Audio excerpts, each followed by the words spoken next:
Hello les télos, c'est Packboy pour des nouvelles vidéos sur des présentations de manga. Donc je dois en refaire deux trois pour alimenter la dernière semaine d'avril, sachant que j'avais pas eu le temps de tout lire, donc il va falloir que je me rattrape un petit peu. C'est le fonctionnement, comment je vous en parle et tout ça. C'est que donc je lis le manga, je fais la vidéo, et le petit souci étant, c'est que quand je viens de les acheter, faut les lire, faut les lire, faut les lire, sachant que j'ai acheté un autre roman, un roman cette fois-ci, pas un comics, Le Miroir de Peter, et que j'essaye de lire dans sa totalité, donc c'est pour ça que je n'ai pas eu le temps. Il y a aussi les vacances, tout ça. C'est sur ma vie personnelle, je vais pas dire plus.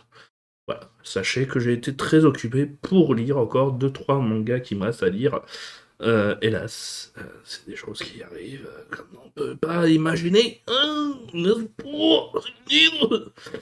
Je fais très bien les petites imitations, donc si vous voulez m'avoir pour vos mariages, vos communions, vos bar mitzvahs, même vos fêtes de Ramadan, n'hésitez pas à m'appeler, je ferai des sketchs humoristiques de toute beauté.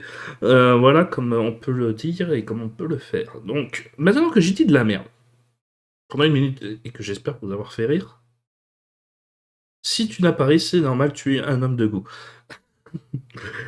Donc, je dirais que nous allons présenter le manga que nous allons présenter. Et je parlais d'atténuer l'esprit critique à cause de la nostalgie. Et donc, ce mois-ci, j'ai acheté beaucoup de mangas de Black Box.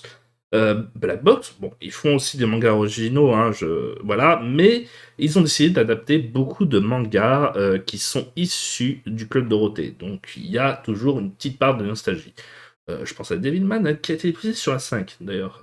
Pas sur le Club Dorothée, mais donc les dessins animés de notre enfance, ça serait beaucoup plus juste. De la génération 80-90. Mes tendres années, qu'est-ce qu'il y avait d'autre? Ceux que je vais vous citer, par exemple, Samouraï de l'Éternel ou Le Petit Chef. Et donc là, nous allons. Et je disais donc que justement, est-ce que la nostalgie atténue l'esprit critique? Sachant que Mes Tantes Années, c'est pas vraiment l'adaptation du manga original, puisque le manga original fait 18 tomes, je crois, si je dis pas de bêtises, mais d'un sort de spin-off suite qui a été fait des années plus tard. Donc avec une amélioration des dessins, puisque l'auteur a beaucoup progressé. Et c'est pareil pour le Shin, Shin Mes Tantes Années, qui est encore une séquelle spin-off du spin-off. Mais ça restait quand même sympathique, parce qu'on était dans une ambiance bon enfant, qu'on était dans une ambiance un petit peu à la Osamu Tezuka au début, avec ses mangas pour enfants, comme Princesse Saphir, comme Le Roi Léo, comme Astro Boy. Bon, il y a une sorte de dramaturgie, philosophie de vie qui est sympathique dans Mes Tantes Années, mais ce n'est pas non plus quelque chose... C'est quelque chose qui t'apprend à grandir, pas quelque chose qui t'apprend à vivre. Voilà. Et donc c'est là où je rejoins que Mes Tantes Années est vraiment plus pour les enfants que pour l'homme adulte. Et c'est pour ça que je l'apprécie, parce que l'enfant qui est en moi l'apprécie, avec son nostalgie. Mais donc, dans cette même logique et dans ce même souci, sachant que Les Samouraïs de l'Éternel, c'était un manga que j'appréciais encore plus que Mes Tantes Années, hein. Vraiment, j'ai toute la série animée en VHS, je l'avais suivi, j'avais beaucoup apprécié. Les transformations en samouraï, et même j'ai envie d'avoir des figurines de Samouraïs de l'Éternel, mais ça coûte super cher, 100 balles, Samouraïs de l'Éternel. Mais donc, se trouve avoir eu des spin-offs en manga. Et quand je dis spin-off du manga, c'est que c'est la série animée en manga, mais raccourci énormément, et qui sert plutôt d'outil promotionnel. Et vous voyez, il y a souvent une certaine logique, bien entendu, qui peut être dénaturée avec certains exemples, donc je ne vais pas dire une vérité ultime, mais souvent, quand tu as un objet, l'objet original est souvent meilleur que l'adaptation. Souvent, par exemple, le manga Dragon Ball est beaucoup mieux que l'animé. Evangelion, l'animé est beaucoup mieux que le manga. Attention, Par contre, le manga est dans les deux cas, l'animé de Dragon Ball Z comme le manga de Evangelion sont très bien. C'est juste qu'ils ne sont pas au niveau de l'œuvre originale. Mais sont des bonnes occasions. Et t'as le cas du truc promotionnel. Et je pense par exemple au manga de Cowboy Bebop, qui est une daube sans nom, qui est une catastrophe nucléaire, qui est juste là pour phagocyter encore un petit peu d'argent sur une œuvre qui a eu énormément de succès.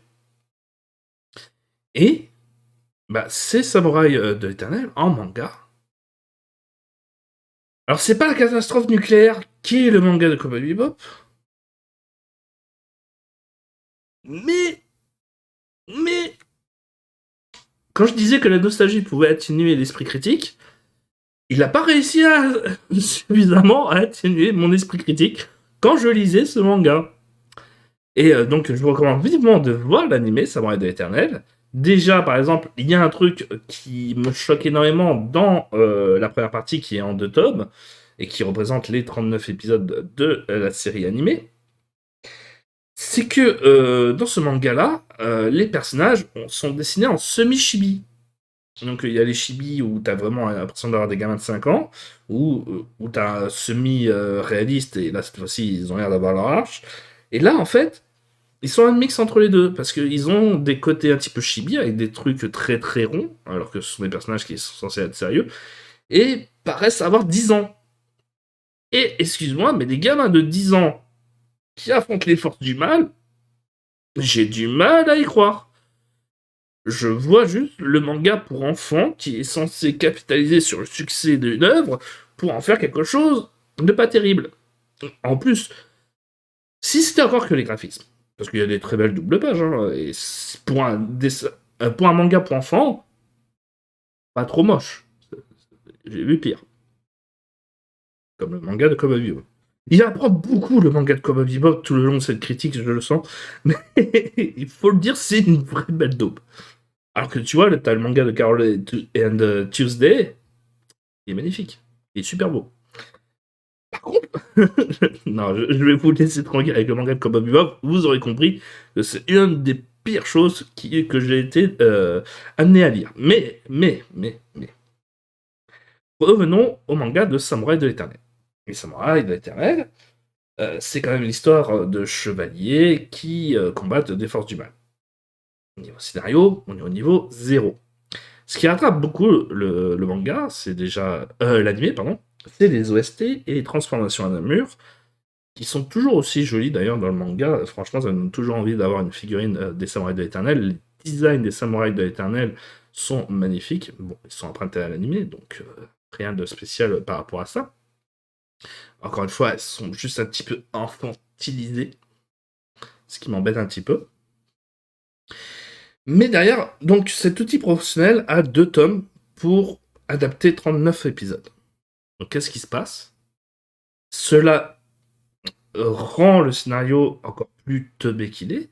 On ne profite pas assez des transformations, des armures et tout ça.